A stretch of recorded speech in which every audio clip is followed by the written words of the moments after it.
When the protective walls of the surface being give way as the seeker enters the inner planes, access to the vital planes may occur with all of the beings, powers, and forces at work there, having suddenly direct interchange with the seeker.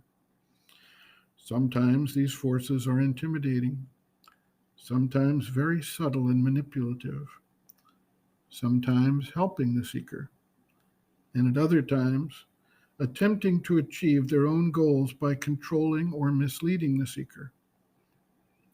Traditional paths of yoga counsel the development of basic controls by the seeker in order to minimize the potential negative impact when one is confronted with the forces at work on other planes and their allurements or enticements.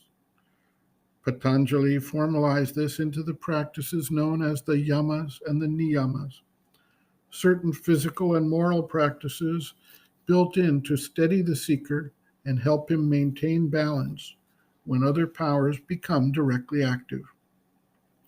The sages speak about the preparations needed to practice yoga, and they provide the example of the unbaked jar, which is unable to hold the force when it enters. Sri Aurobindo approaches these subjects with an approach that seeks to open the psychic and spiritual planes first, supporting the development of the devotion, dedication, and spiritual focus, which then can permeate the mind and heart prior to the opening of the centers or chakras that interact with the vital forces and planes of existence. One of the risks of the traditional approach, called Kundalini Yoga, is that the force rising up from the base Muladhara chakra opens upward successively through the various centers of the vital nature before finally reaching the heart, the mind, and the levels beyond mind. Imbalance and disorientation can occur that can bring about mental disturbances, emotional disruptions, energetic imbalances, and even illness and death.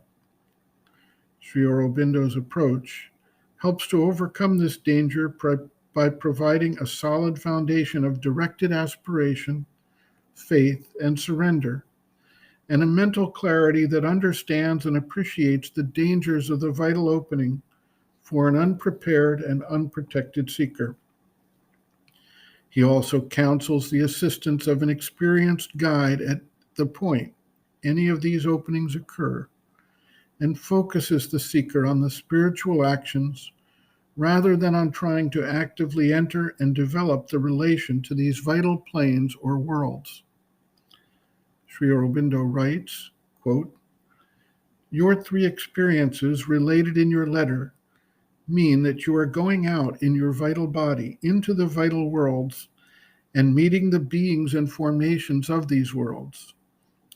The old man at the temple and the girls you saw are hostile beings of the vital plane.